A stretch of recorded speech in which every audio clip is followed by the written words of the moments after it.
إلى إلى حضرة النبي المصطفى سيدنا ومولانا محمد صلى الله عليه وسلم وعلى آله وأصحابه الكرام وإلى أرواح مؤلف هذا الكتاب ومشايخه ومشايخنا ووالديه ووالديه ولأموات المسلمين والمسلمات والمؤمنين والمؤمنات في مشارق الأرض ومغاربها شيء لله ولكم الفاتحة.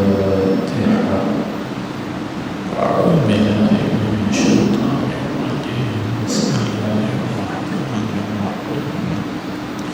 الحمد لله رب العالمين الرحمن الرحيم مالك يوم الدين إياك نعبد وإياك نستعين اهدنا الصراط المستقيم صراط الذين أنعمت عليهم غير المغضوب عليهم ولا الضالين.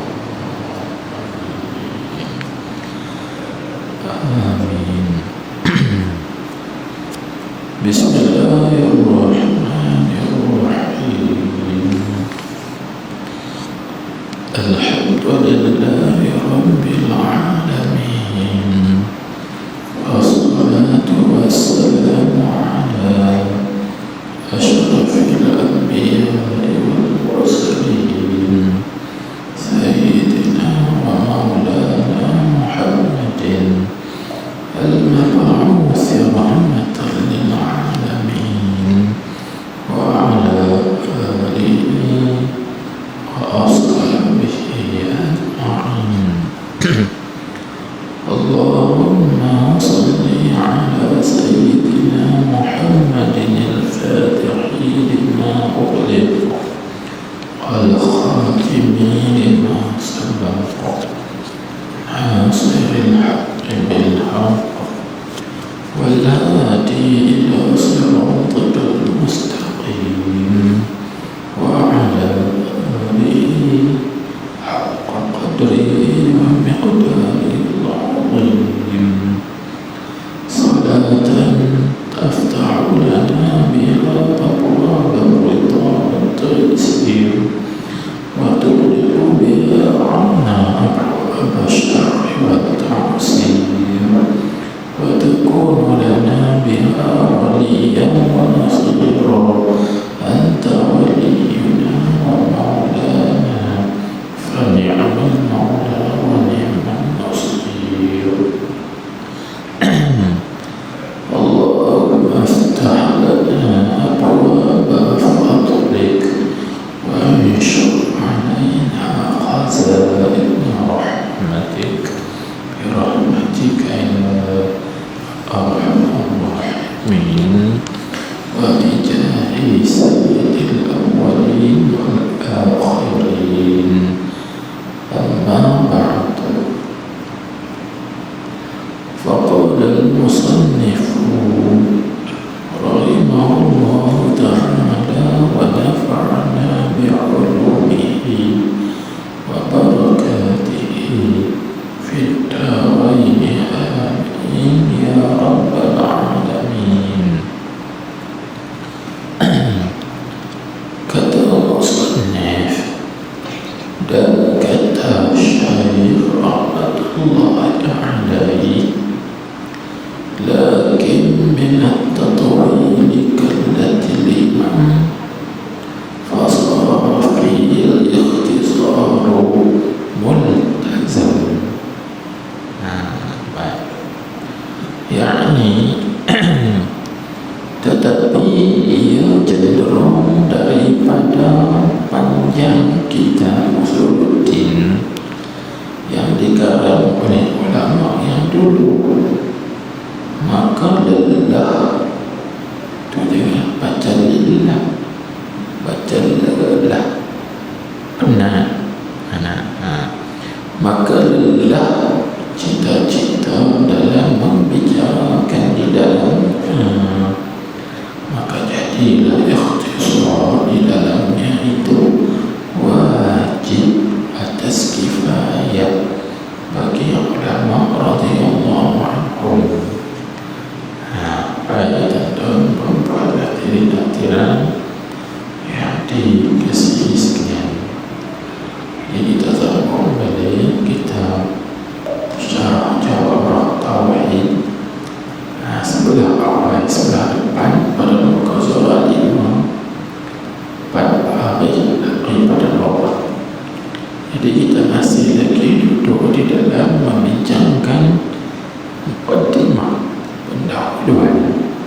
Ini tak masuk jauh lagi. Nanti ke depan barulah masuk jauh, iaitu pada muka surat 8 akan datang nanti. Baik. Ini masih lagi muqaddimah pendahuluan. Jadi kata Syekh, lakin min at-tatwil kallati al-ilm fasara fi al-ikhtisar wal-tazam. Baik, apa maksud? Yakni tetapi ia cenderung daripada panjang kitab Usuluddin yang dikarang oleh ulama yang dulu, maka menjadi lelah kita di dalam membicarakan di dalamnya, dalam panjang kitab, maka jadilah ikhtisar di dalamnya. Dalam kitab tadi wajib ikhtisar itu maknanya ringkas. Jadilah ringkas di dalamnya itu wajib atas kifayah bagi ulama radhiyallahu anhum. Apa maksud kataan ini? Maksud kataan ini yaitu asalnya kitab ini yang ditulis oleh ulama panjang pembicaraan dia, panjang perbahasan dia. Akan tetapi bila ditilik kepada himmah, yang ditilik kepada cita-cita, atau orang sekarang ni panggil semangat. Himmah ni panggil semangat atau minat. Minat boleh juga kita terjemah. Himmah ni mana minat, kan?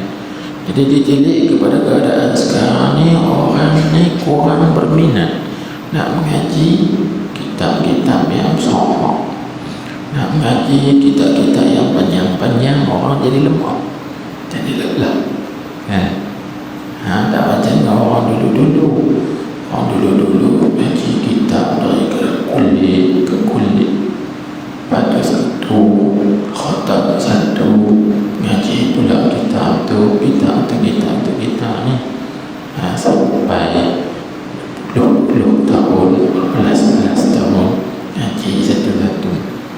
Contohlah, kita buat misal. Orang dulu kalau ngaji ilmu aqidah, ilmu tauhid, sampai kepada kitab-kitab yang besar. Kitab tauhid yang besar ni yang pernah dimengaji oleh ulama-ulama dulu ialah kitab yang bernama Al-Muqtadi bi Syarhil Hudhudi. Itu form terbaik, Al-Muqtadi bi Syarhil Hudhudi, yang dikarang oleh As-Sayyid Ahmad As-Suhaimi Al-Maghribi. Itu besar kitab tu, kitab, kan? Kemudian ada lagi kitab yang dikaji, yang dimengaji oleh ulama, antaranya ialah Aqaid Nasafiyah. Aqaid Nasafiyah. Kita juga yang disebutkan oleh ulama lagi ialah kitab yang besar lagi, Bahrul Kalam, Lautan Ilmu Kalam. Sampai sana orang dulu semangat dia kuat, minat mereka sangat tinggi dan juga mendalam.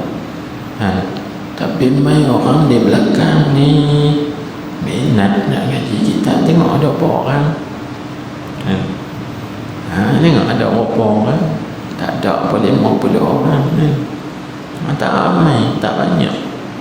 Jadi oleh kerana kita ulama dulu ni panjang tatwil, panjang perbahasannya, maka takut jadi kallatil imam, jadi tumpuh ataupun minat orang itu jadi lemah, lelah, tidak kuat.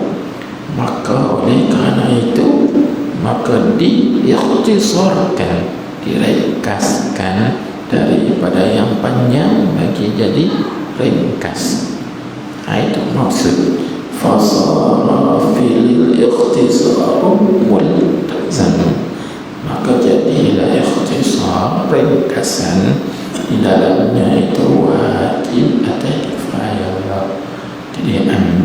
sekadar yang memadai sahaja kan. Itulah, tengoklah Nabi ni pun banyak tahu. Allah tak mau ngaji lama-lama, Allah nak ngaji intensif, cepat kan. Daurah mukatsafah dipanggil pengajian intensif, nak bagi cepat. Kalau dulu sebut pengajian kilat, nak bagi cepat habis, cepat khatam, dapat sanad, dapat ijazah. Itulah bagi apa? Semangat nak ngaji lama tu tak ada semangat kan. Lambat, satu lambat. Maka ulama kita cilik pada perkara tu terkoki umat, maka mereka ringkaskan, bagi ringkas sikit supaya tak terlalu panjang habis. Jadi kita hanya ringkaslah, taklah panjang sangat seperti kita-kita yang lain. Ada lagi yang ulama bahas panjang lebar kan. Baik. Ini kalau tempat ini, ini kalau tempat ini, tengok orang tak mau nak ngaji Baqarah apa pun tak mau dah. Baik katanya, walau Baqarah tu baru 30 muka surat lebih kan. Ini 100 lebih kan. Lebih pula. Kita juga nak ngaji kitab Faridatul Faraid pun tak mau nak ngaji. Wahal Faridah tu nipis, dia pun tak ada semangat nak ngaji.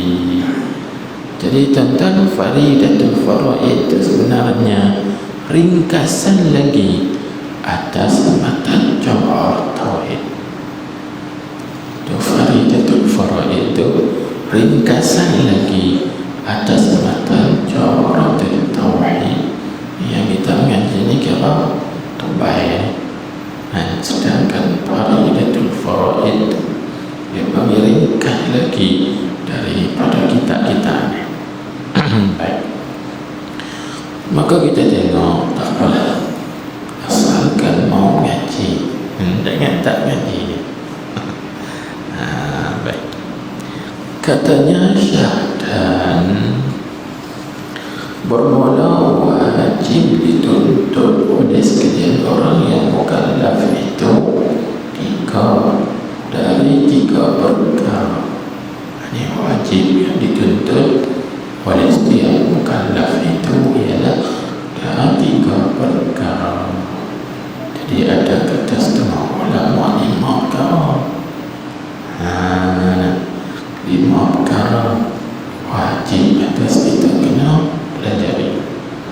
Maka wajib ni bukan wajib fardu kifayah dah, tapi wajib fardu ain.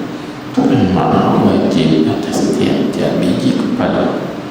Dia ada orang tu wajib pelajari 5 jenis ilmu ini atau 3 jenis. Apa dia 3 perkara tu? Pertama, kita bilang dulu, pertama ilmu tauhid. Itu satu bilang dulu. Dan kedua dia kata ilmu fiqh.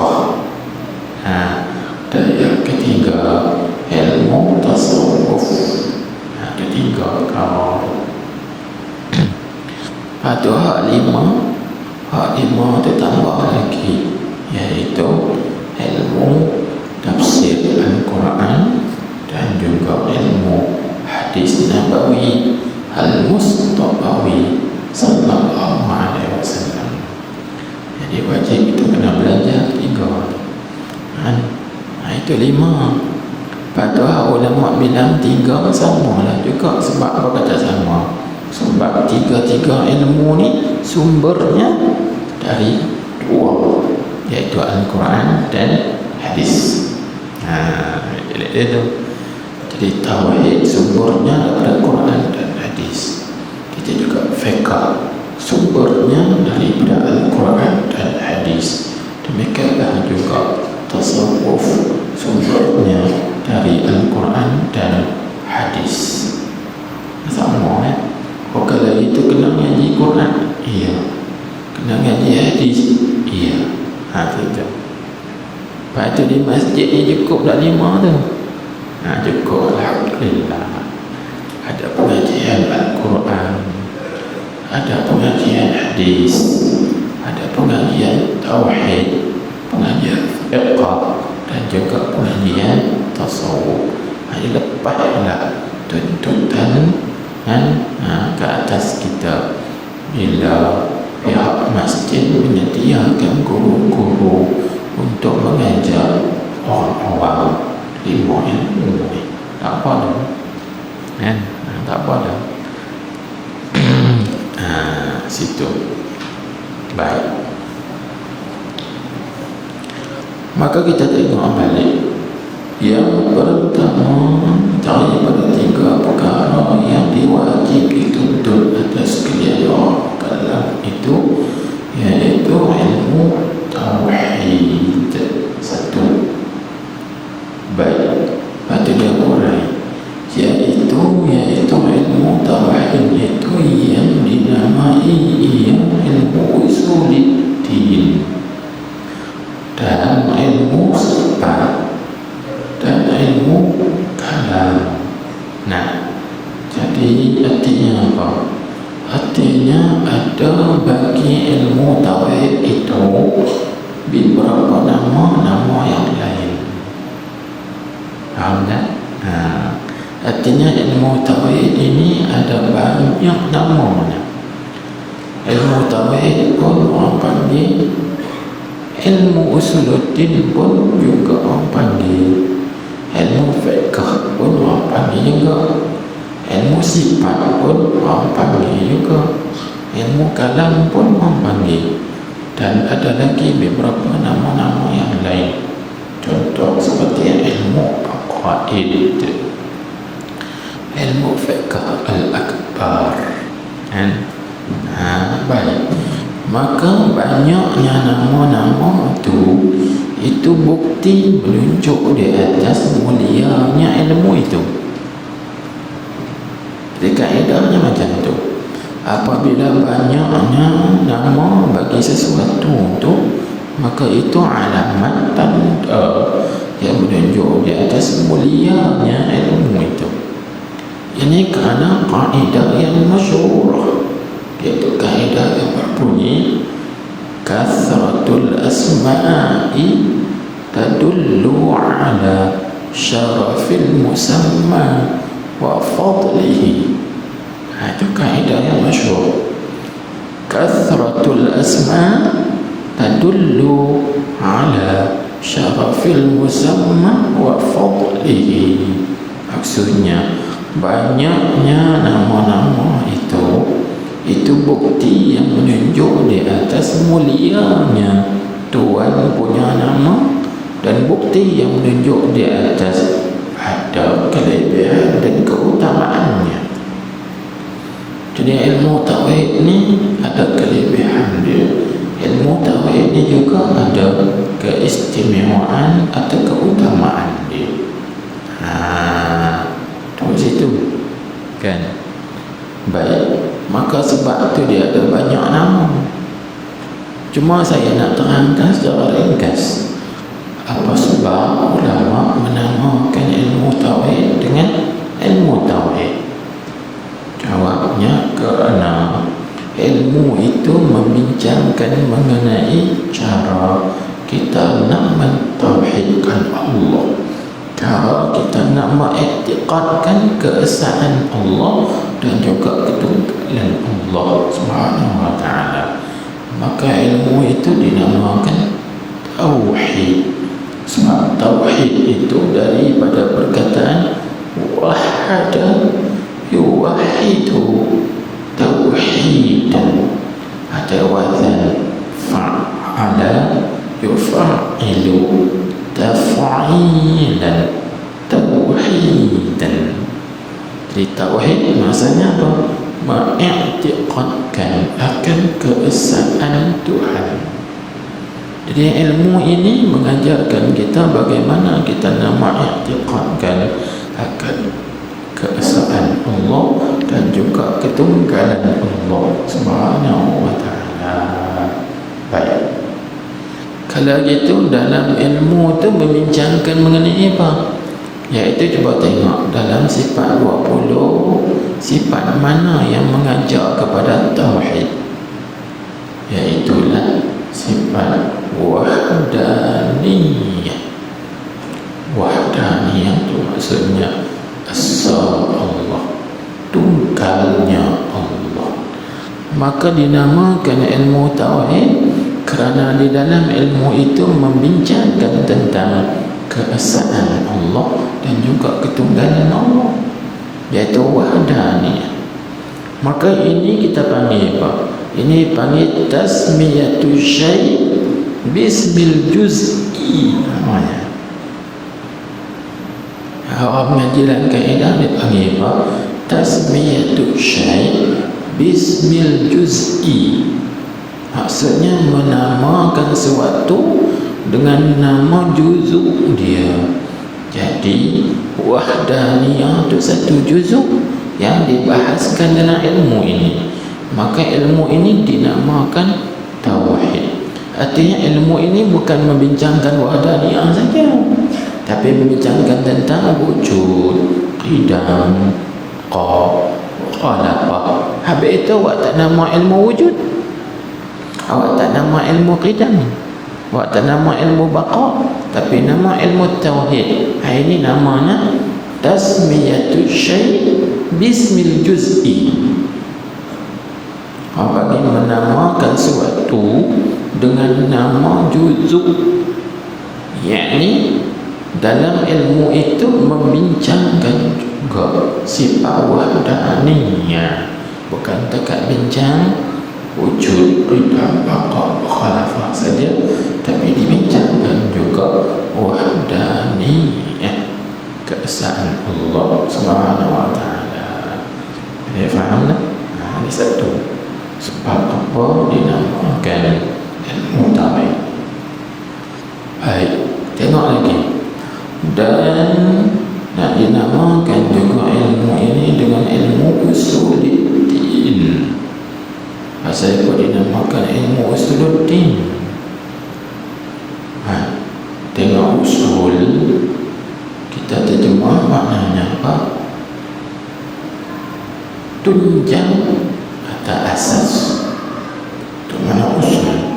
Tunjang atau asas. Atau akak umbi. Usul dengan mana juzur.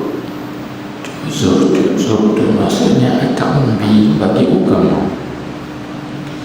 Kerana apabila kita sebut agama, maka agama itu dia pecah dua, iaitu ada usul, ada furu'.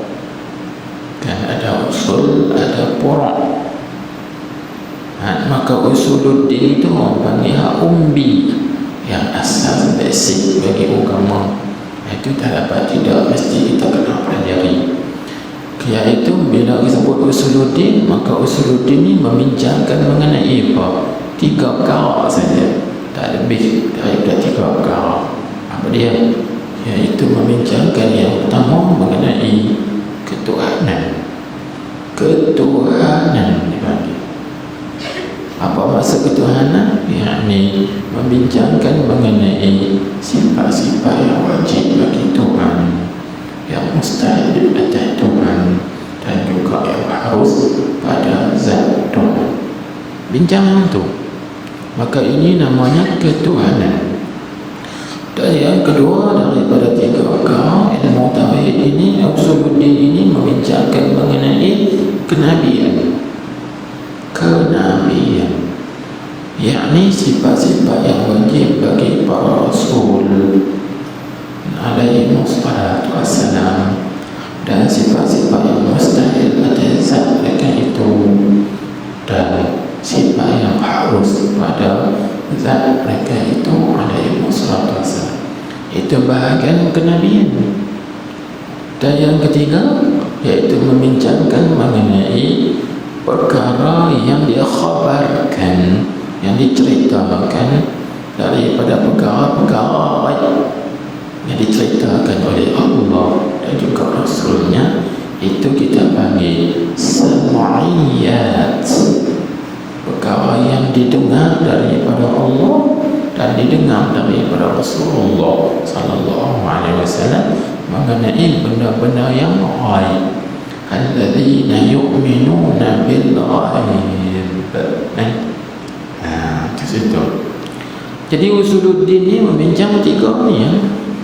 Bab ketuhanan, bab kenabian dan juga bab sam'iyat. Tiga benda tu.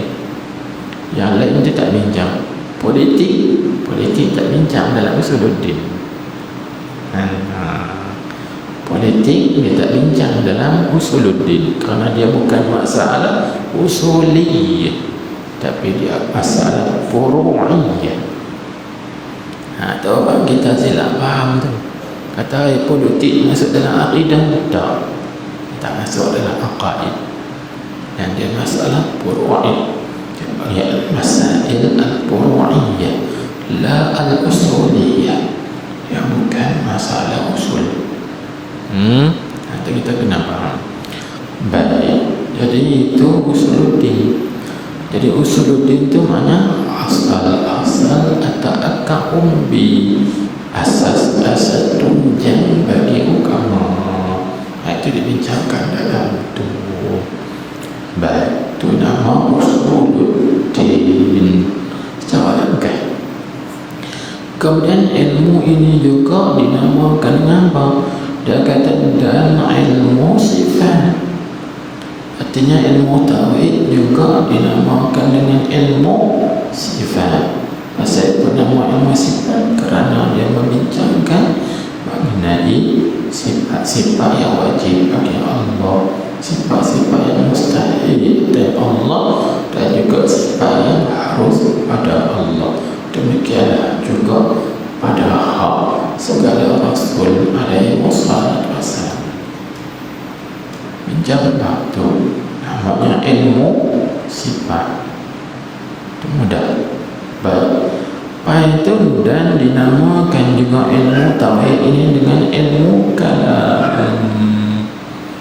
Ilmu kalam. Kalau orang tanya kita apa sebab dinamakan ilmu tauhid ini dengan ilmu kalam, dia panggil illat tasmiyah. Illat tasmiyah. Illat tasmiyah itu maksudnya apa sebab ataupun apa kerana dinamakan satu itu dengan satu. Sebab apa dinamakan ilmu tauhid dengan ilmu kalam?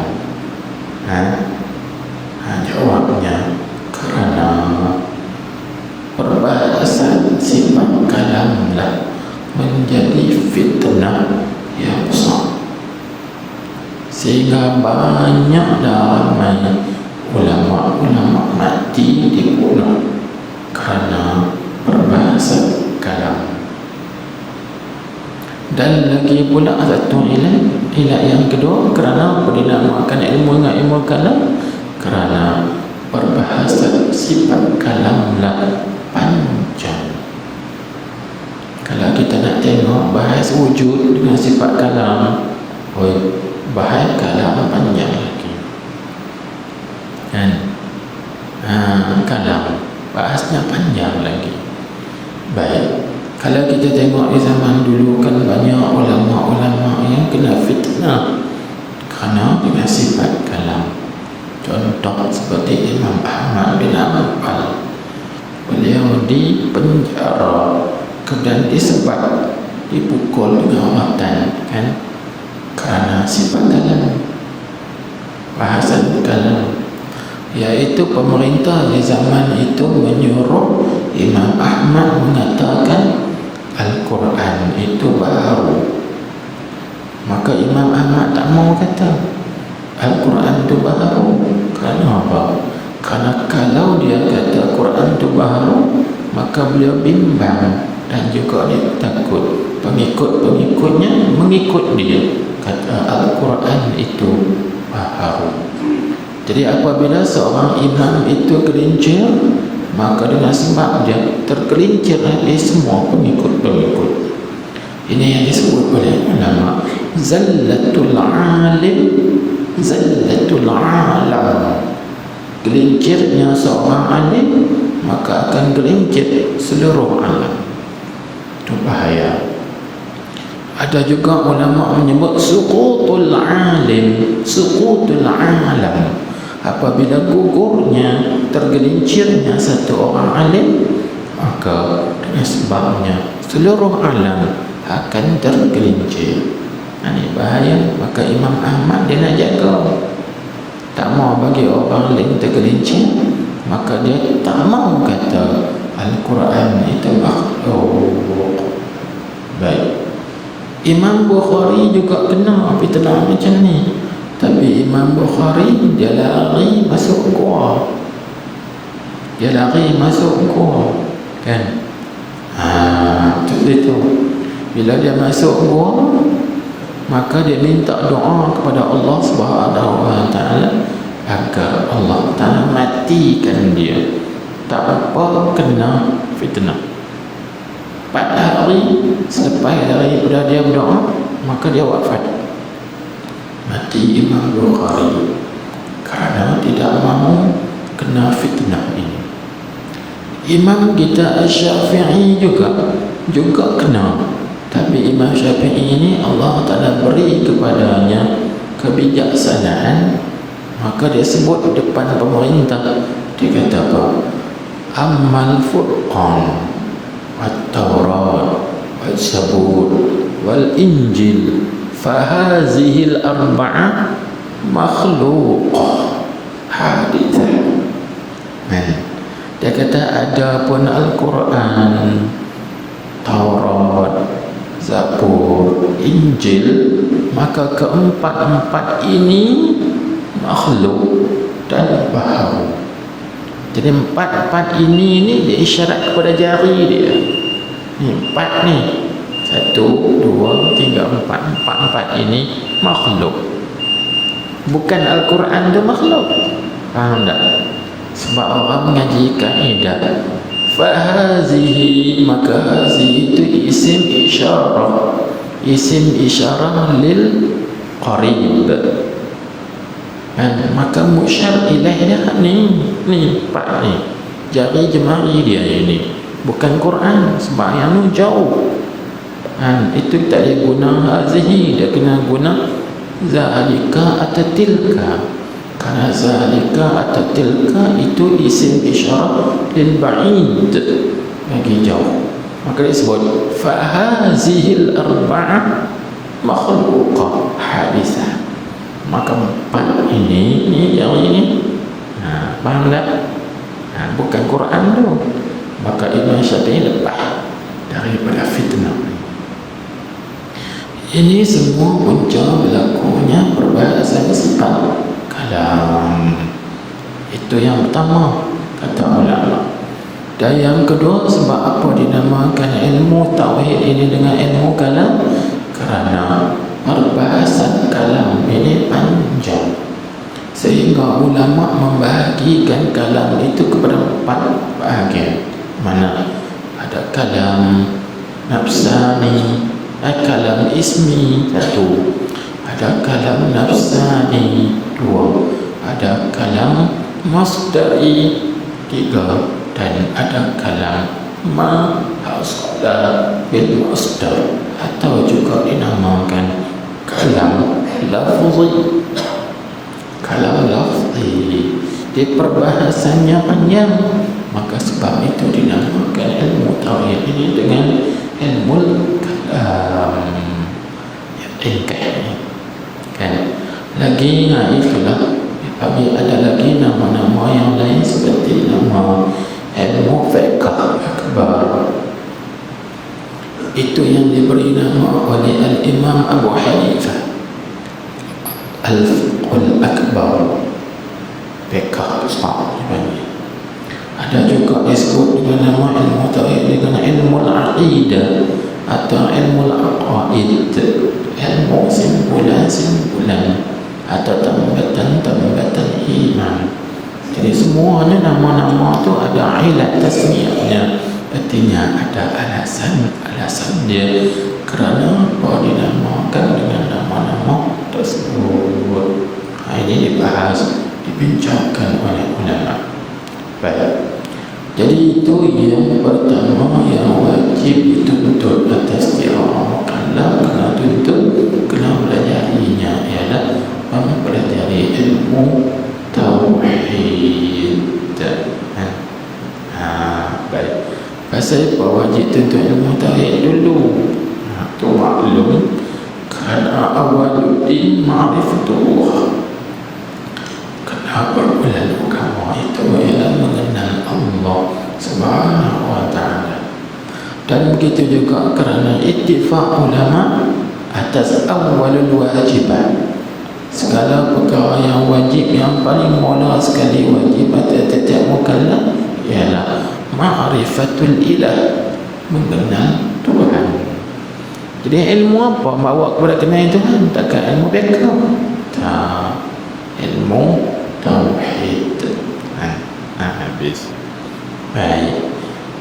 Dan kedua, tengok kita balik. Dan kedua, yakni kedua daripada tiga perkara yang wajib dituntut oleh sekalian orang mukallaf itu apa dia? Ilmu fiqh. Ilmu fiqh. Itu wajib dituntut ilmu fiqh. Ilmu fiqh ni kita nak uraikan ke mana? Secara mudah lah, bagi mudah faham. Sebab fiqh ni dia ada banyak makna. Aqoha kan, boleh baca faqihah, boleh baca faquha. Fiqh ni dia ada banyak makna. Ada fiqh dengan makna betul,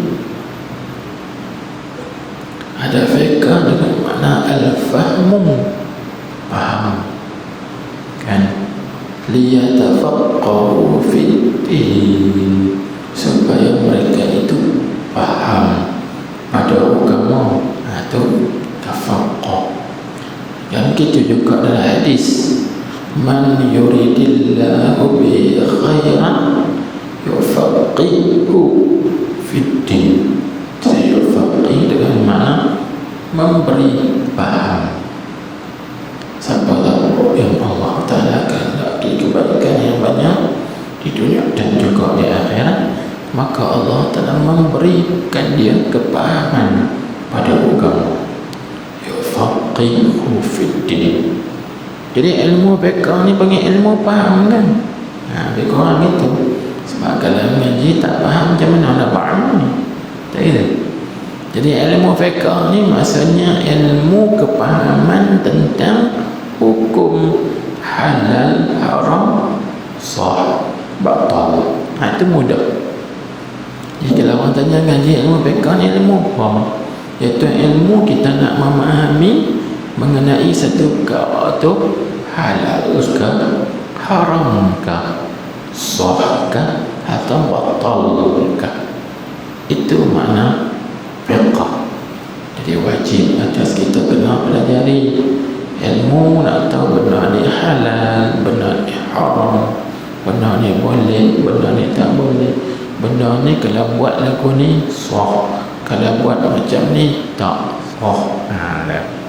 Kena tahu tu fiqh namanya. Sebab apa kata wajib kita belajar fiqh? Sebab ilmu fiqh ini nak mengesahkan amalan kita. Bila kita buat satu amalan, contoh seperti semayang, maka kita kena tahu perkara-perkara yang sangkut paut dengan semayang. Contoh seperti rukun semayang, syarat wajib semayang, syarat sah semayang, perkara yang membatalkan semayang, kan? Itu kita kena tahu. Jadi kena belajar lah, sebab benda tu benda harian kan. Jadi fardu ain atas tiap-tiap seorang nak semayang, dia kena belajar bab semayang. Itu juga kita tak lambat lagi nak puasa. Jadi wajib atas kita sebagai wajib fardu ain kena tahu rukun puasa, syarat sah puasa, apa dia perkara yang membatalkan puasa supaya kita dapat menjaganya. Kena belajar semua tu. Kita juga bila kita nak pergi buat umrah, kita nak pergi buat haji, maka wajib kita kena belajar rukun haji, syarat wajib haji, perkara yang membatalkan tawaf dan sebagainya, syarat sa'i, syarat tawaf dan sebagainya lagi. Kena tahu ada benda-benda yang haram ketika kita berada dalam ihram. Kena tahu semua tu. Itu wajib. Gitu juga kalau kita nak berniaga, kita kena belajar mengenai hukum berniaga. Asal kalau kita tak berniaga, belajar hukum niaga tak wajib. Tapi bila kita nak berniaga, wajib kita belajar hukum berniaga. Apa pun begitulah. Baik. Jadi sekadar manakah yang wajib kita pelajari ilmu fiqh ni? Katanya dengan sekadar yang menghasilkan ibadat kita kepada Allah Subhanahu wa ta'ala. Yang menghasilkan di situ tentang kata guru saya, yang betulnya yang mengesahkan. Jadi contoh buat bulan dan kata sekadar yang menghasilkan tu. Tak menghasilkan tu tuan-tuan buat bulan, lepas tu ganti tempat tu di bawah dia. La'alla as-sawab yang betulnya mengesahkan. Jadi ibaratnya gini, dengan sekadar yang mengesahkan ibadat kita kepada Allah Subhanahu wa ta'ala. Itu yang betulnya. Tulislah di bawah tu, baru ada tanda mengaji. Tidak mengaji, tak mengaji, mana tak ada tanda pun. Kalau mengaji tanda, mengaji ke tidak? Tidak kot. Tidak tak ada tanda. Kalau ada tanda tu dah diikatan mengaji. Mengesahkan itu yang betulnya. Jadi sekadar yang mengesahkan ibadat kita kepada Allah Subhanahu wa ta'ala. Sekadar mana? Orang tanya sekadar mana yang mengesahkan ibadat kita kepada Allah tu? Sekadar mana? Sekadar mana? Iaitu kita mengetahui rukun bagi ibadat itu, syarat-syarat dia itu kita kena tahu. Contoh, kita kata seperti sembahyang, maka kita kena tahu rukun-rukun sembahyang, dan juga kita kena beza antara fardu dan juga sunat. Sunat pula kita kena beza, sunat ab'ah dengan sunat hay'ah, kena beza. Dan begitu juga kita kena tahu apa benda yang mufsid, yakni mubtil, benda yang membinasakan, yakni membatalkan sembahyang. Tahu, kalau buat ini batal ni, kalau buat macam ni batal ni, kalau buat macam ni sembahyang kita tak sah. Kena tahu semua tu. Kan? Itu dia. Itu maksud sekadar yang mengesahkan bagi ibadat kita. Kita habis. Patut nak tengok panjang lebar ni, kena tengok lagi kita backup lah, sebab kita bukan bincang backup di sini. Dan mengaji kita lain lah pula. Baik. Dan ketiga, yakni daripada tiga perkara yang wajib atas setiap mukallaf itu menuntut, katanya, iaitu ilmu tasawuf. Ilmu tasawuf. Jadi dia tak urai apa dia ilmu tasawuf. Jadi tuan-tuan, puan-puan, hadirin-hadirat sekalian, setiap ilmu dia ada prinsip dia. Semua ilmu ada prinsip dia, atau bahasa sekarang dia panggil prinsipal. Prinsipnya. Kalau ulama dulu-dulu, Tok Guru dulu-dulu dia panggil apa? Mabadi al-asyarah, iaitu prinsip-prinsip ilmu. Semua jenis ilmu apapun, semuanya ada 10 prinsip. Ilmu tauhid ada 10 prinsip. Ilmu fiqh pun ada 10 prinsip. Begitu juga ilmu tasawuf ada 10 prinsip. Tapi kita tak terang di sini.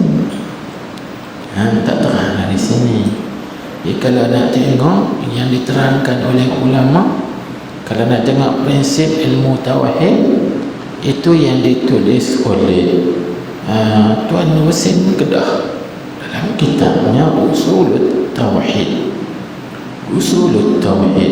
Maka dalam kitab Usulut Tauhid itu Tuan Husin Kedah menerangkan 10 prinsip ilmu tauhid dan juga 10 prinsip ilmu fiqh.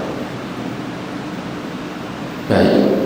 Adapun ilmu tasawuf juga dituliskan oleh Tuan Husin Kedah dalam kitabnya Qatrul Ghaithiyah fi ilmi al-haqiqati Muhammadiyah, syariat Muhammadiyah. Di depan kita itu maka diterang ada 10 prinsip kita nak belajar ilmu tasawuf. Jadi tujuan kita belajar prinsip itu kerana kita bila tahu prinsip, kita lebih gemar lagi, minat lagi untuk kita nak pelajari. Jadi kita sedang ilmu tasawuf ini bicara apa? Bicara apa? Penyucian hati. Waktu disebut oleh ulama dipanggil apa? Al-maksud minat tasawuf ialah tasbiyatul qulub. Al-maksud minat tasawuf tasbiyatul qulub wa tazkiyatuha 'anil razail. Artinya tujuan kita pelajari ilmu tasawuf itu ialah nak menyucikan, nak membersihkan hati kita dan juga nak menyucikan jiwa kita supaya jiwa kita ini suci dan bersih daripada razail, perkara-perkara yang keji dan juga perkara-perkara yang kotor. Itu tujuan tasawuf. Jadi kesemua tiga-tiga jenis ilmu ni kata Tuhan kita, katanya maka ilmu yang 3 perkara itu fardu ain, mengenal ia atas tiap-tiap orang yang mukallaf. Itulah wajib atas tiap-tiap individu bahawa seorang itu mempelajari 3 ilmu ini seodah lepas fardu ain.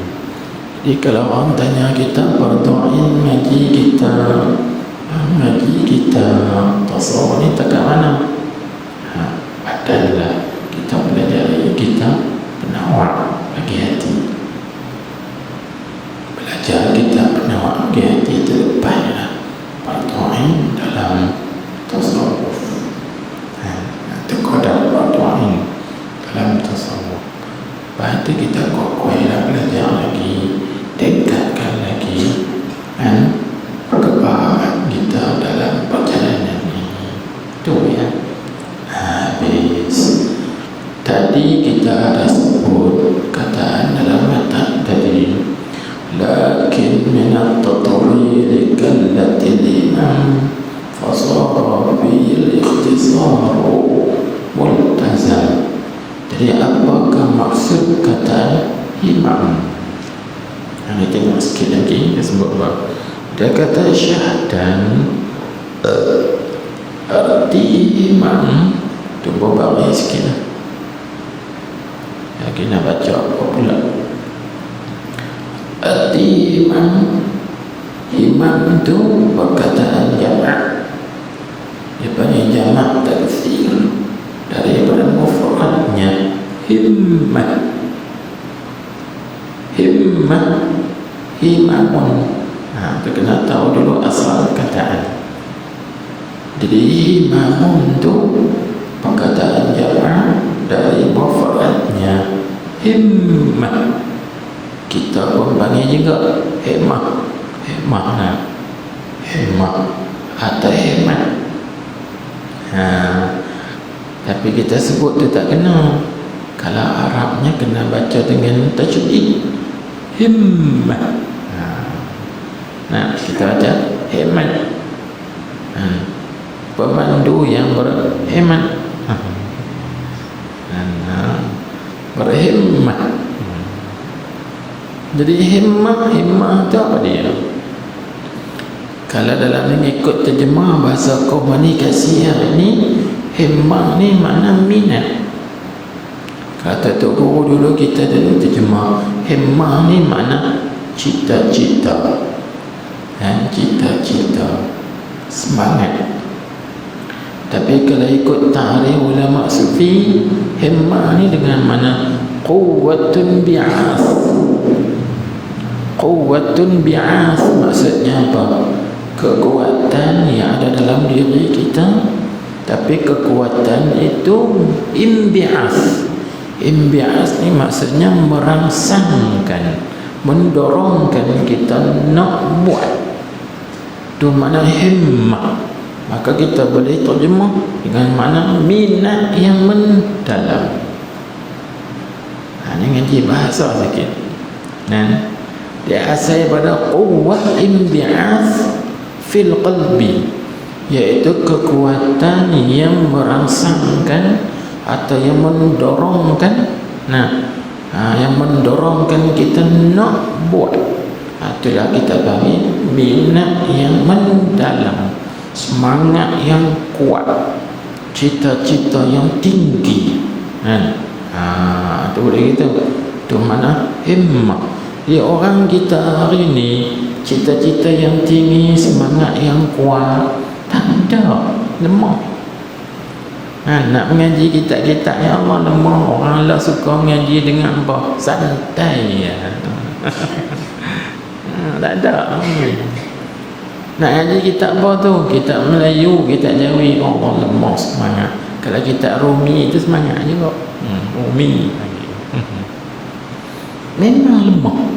Oleh kerana lemah, maka ulama dia meringkaskan supaya tak mau bagi tak ada langsung. Faham tak? Kita baca tadi. Sebab tu jadi ikhtisar, jadi ringkasan. Sebab tu ulama meringkaskan. Contoh, ada siapa yang sanggup nak mengaji kitab hadis Sahih Bukhari yang 30,000 lebih hadis tu yang dibukukan. 30,000 lebih hadis tu nak mengaji Bukhari. Allahu Akbar. Lemah semangat. Dia teringat nak menikah lagi. Kalau belum dah pondok lah. Dulu teringat aku tua dah nak nikah, takkan nak tunggu khatam Sahih Bukhari. Tak biar. Maka ulama ringkaskan buat ikhtisar mukhtasar Bukhari, iaitu Ibnu Abi Jamrah. Maka dia ringkaskan daripada Bukhari tu pun disebut dalam 200 lebih hadis. Pun tak semangat juga nak mengaji. Ada siapa khatam Mukhtasar Ibni Abi Jamrah, baru 200 lebih hadis. Itu ringkasan daripada Sahih Bukhari. Pun tak ada kaki nak mengaji juga. Lepas tu ringkas lagi mana? Hadis 40 Imam Nawawi. Ada siapa khatam dari 40 Imam Nawawi? Tak juga 40. Tu dia. Allahu Akbar. Maknanya himmah orang kita hari ini tumpul, lemah, penat, letih.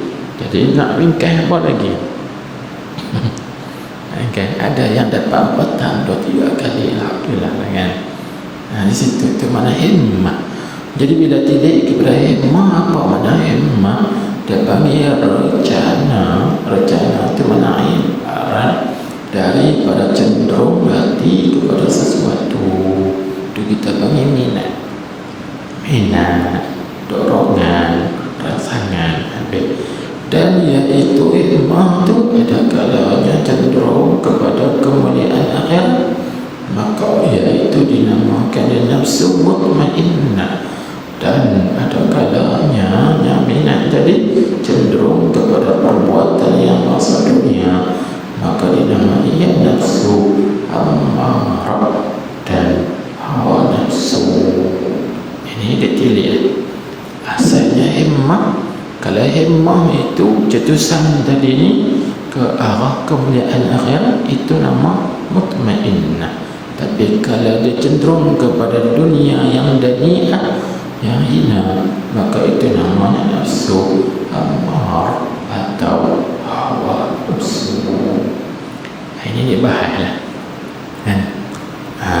Contoh seperti kata Syekh Ibn Atta hikamnya, sawabiqul imami tu imami la takhriqu aswar al-aqdari. Sawabiqul imam maksudnya segala cita-cita kita yang kuat tu, segala cita-cita kita yang tinggi itu tidak dapat merubahkan segala kota takdir Allah Ta'ala. Segala kota takdir itu tak dapat Allah. Cuma kita poin kita nak ambil dan kata al-himmah, himmah. Habis. Allahu Akbar. Jadilah kitab ini secara ringkasan daripada kitab-kitab yang panjang. Asalnya pembahasannya panjang, tapi diringkaskan dalam bentuk matan, supaya orang mudah hafal dan juga orang tak jemu nak belajar. Tu ya. Gitu juga kita ni mengaji, kalau dalam sangat pun cemui kan. Kalau cemui kena berhenti. Kita kena ngaji sikit-sikit, cangkat-cangkat, sudahlah gitu. Kalau nak bahas dalam panjang lagi, dia jemu, lemah semangat. Kita bahas sederhana cukup.